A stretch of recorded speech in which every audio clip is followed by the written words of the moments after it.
And welcome to our next video in the series, which corresponds to Chapter 7 in my text. This one's called Ties. So we're going to talk about ties, these little arcs that we find in music, usually used to prolong pitches in their duration. Some people, even in the earlier times, have called these also ligatures, something to tie. You can find some examples of that, I think that term, in Fuchs's book, or Johann Joseph Fuchs, who wrote a book called Gradus ad Parnassum. If you're interested in late 16th and early 17th century polyphony, namely counterpoint, this is an excellent book and a humorous book to read. And if not, you can bypass it altogether. But these are ties, and we see these in music quite a bit.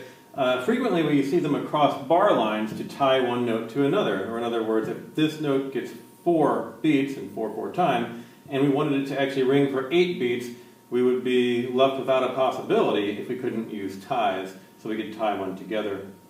And this one here shows the result of a C being tied over to a C in the next measure to prolong its duration. So if we were to remove the bar lines here, we could kind of see a different way maybe to approach it. But this is how we write music today, and it's in these metered, measured blocks, which didn't occur back in medieval times, or even very early Renaissance sometimes.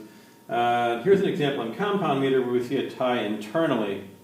This would be across 2 different beats in 6/8 time, beat 1, beat 2. And if we wanted something like this to happen, we can't just write it really to be another way, because this,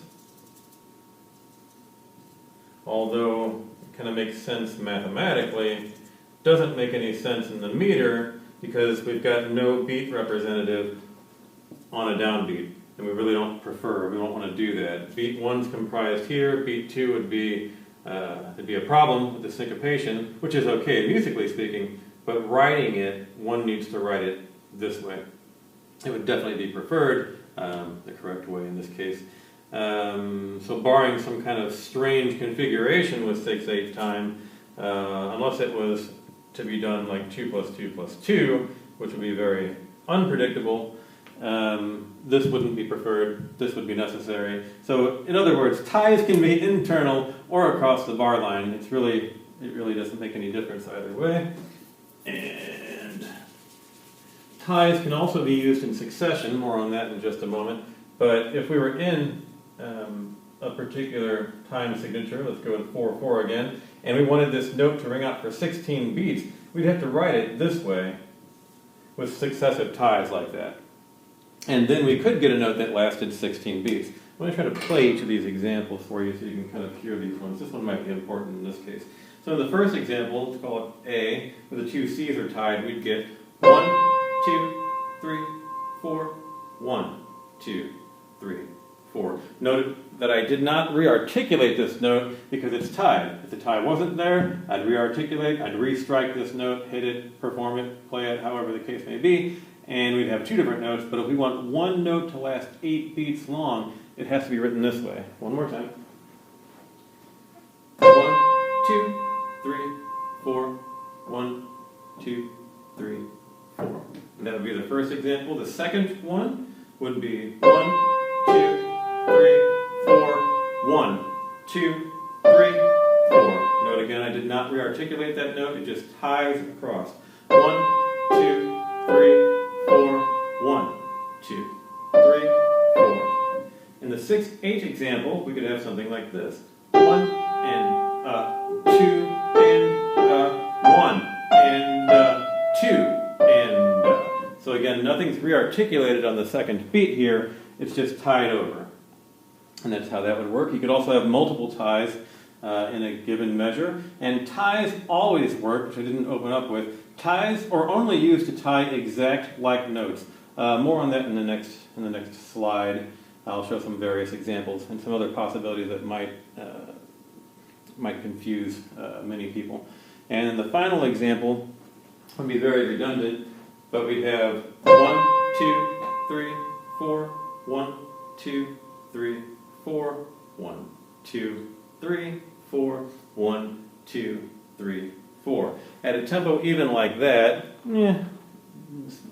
slight, fast, moderate. The keyboard, this wouldn't be a great way to write for many instruments because they would just fade out at that point. Guitars, pianos, things that have an initial hit and then from there, immediate decay. Multiple series of ties like this are very effective when dealing with, say, strings or something that can re-articulate, continue to articulate a note over an indefinite period of time. Percussive instruments don't fare so well typically. But one could do such a thing. Okay, 3 figures here, A, B, and C. Let's skip down to C because this kind of piggybacks off something I was alluding to a moment ago. We can tie any notes that are exactly the same pitch. So a C can be tied to a C, a D can be tied to a D, an E flat could be tied to E flat, an F sharp could be tied to F sharp, etc. But you can't tie notes that are dissimilar to each other, and I'll get there in just a moment. But when tying notes today, we can tie notes where the second note, or the tied note, or any successive one for that matter, are of the same metric value. So for instance, these 2 notes here are both whole notes, and 4/4 time they both receive 4 beats. They can be tied together. We can tie a note of shorter metric value. For instance, this quarter note is shorter, smaller, less valuable, metrically speaking, in 4/4 time than the whole note is, and they can be tied. And today, of course, they could be tied if the second note was of longer metric value, or we could have various metric values all tied together, maybe in a mixed meter situation. And none of this is foreign today, or odd. But if you were to look at music from the past, namely at the end of the medieval times and/or going into earlier Renaissance, these 2 we'd find very common. This you really wouldn't find. This wasn't one of the rules, if you will. It was really more so forbidden to write things this way. Although music was really coming out of a time when it was written in proportions, so they weren't typically using bar lines the same way that we use them today. So they could easily navigate around something like this, but they really wouldn't compose this idea. So just something to bear in mind. Some of this, well, today all of these are acceptable, of course. But some of this, I think, is still a little bit of a bleed through. We can still find this less commonly than we find these, although, of course, one could certainly do this. Because to not arrive on a strong metric beat at the end of something would be, to not articulate on that would be a very uncommon thing, still even to do today. Okay, but dealing with ties, like I said, we have to tie notes that are exactly identical to each other. So if we saw something like this in music, what this is this arc here represents a slur and not a tie. Ties can only tie exact same like notes together. Because we can't just continue to articulate one pitch and then suddenly make a change. It's not the same thing anymore. Now it's something else. Slurs can mean various things depending on what instrument is performing them. Often it's a legato type of a style thing, but it can mean a number of different methods of articulation depending on the instrument. On a stringed instrument, for instance, and more on this in a later video, this would mean that the string player would articulate both notes in one bowing direction, or on a wind instrument, that they're going to play both notes under one breath. On a guitar, for instance, one would strike the first note and then pull a finger off, causing the second one to ring, without re-articulating with the right hand, left hand if you're left-handed, etc., etc. So slurs can mean various different things, and we'll talk more about that later on. But this would be a slur, this would be a tie. This would be a slur, because these are 2 different notes, E and a G. This would be a tie. 2 exact same pitches. Down here, same kind of a thing. This can be very confusing for many people. These ones are usually pretty straightforward. But these ones can be very confusing and misleading. This one's a tie, because here I've created a D flat, and as long as that's tied to a note, I don't have to re-articulate my accidental, as in the accidentals video. If they're tied, this is assumed to be a D flat until we find out otherwise, or until the tie is broken. So this is a tie. This is assumed to be a D flat. This, however, would have to be a slur, because this is assumed to be a D natural in our key. And if I had a D flat here, but with the archy curved line connecting them, this has to be assumed to be a slur because I cannot make a D manufacture itself into a D flat. It's not possible. So this is a slur. These are two different notes. Tie, slur, because these are two different notes. Here again, the F sharp is carried over as long as this is tied. I can even have successive F sharps and not have to re-articulate the accidental as in the accidentals video, and they would remain F sharp and tied until something changes. And that would have to be written in, or a new bar line, or a broken tie, or a combination of the two. And then in the case of a slur here, we have an F natural here, but F sharp there. When writing ties and knowing which way to draw the arc, whether it arcs up or whether it arcs down, this follows the same rules as we do for essentially like writing stems on notes. Even for stemless notes, like whole notes, if you imagine where the stem is, if it had one, then this rule is pretty easy to remember. So this applies to single voice scoring when you're writing for one single instrument, playing a single melodic line. When this happens, and I'll talk about multiple voiced lines in another frame, ties are applied to the note head side of the pitches when dealing with single voice scoring. So for instance, the note head side here is difficult to tell. Essentially, they both have note head sides. They have no stem. But again, if these A's had a stem, the stem would be going up because they're beneath the center line of the staff, right? I like to call that the center line default. More on that in a moment. And we talked about that with dealing with notes and drawing stems onto the notes. So if these whole note A's actually did have a stem, they would be on this side. So we draw our tie arc below, because that would be on what I like to call the note head side of the notes. This would be the stem side, so this would be wrong in a single voice setting to draw the tie down here.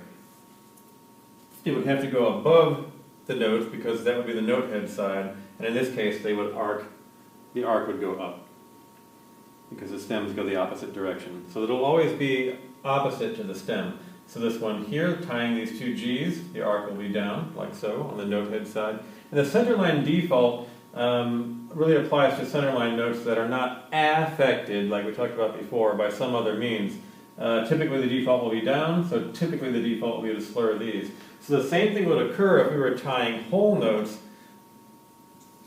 We would have to tie the arc up, or draw the arc up, because if it had stems, we would assume them to be down. If we knew otherwise, or we were in a particular meter, or there was some reason to have to stem the center lines up, which could happen, it's just very unusual, then the slur would go the opposite direction, applying to the note head side of the pitches. And there's a couple other possibilities that you will come across at some point or other, and I put them down here. This could be dealing with notes that are not eighth notes also. I drew them as eighth notes with beams, but this could also apply if these two notes in question, or these two notes in question, were quarter notes with stems, or even longer valued notes where we would assume their stems to be in a similar configuration to this. But what's happening here is when you're tying notes that have stems in reverse directions, which didn't occur up here, they're either both one way or they're both the other. Here, if one is stemmed up and one is stemmed down, the tie will always favor the note stemmed down. Or in other words, the arc will go upwards, even though the introductory note here has its stem, an even beam, facing upward. If the reverse is true and the stem is down, but on the first note, but the second note has its stem up, it still favors, the tie that is, still favors the down-stemmed note. So either way, when you have one of each opposing direction, the tie is typically drawn in a fashion so that it always arcs up. So at some point you'll come across this as well, and regardless of where they are on the staff or below or above or whatever the case is, the tie will always arc up when you have opposing directions on the stems from the notes prior.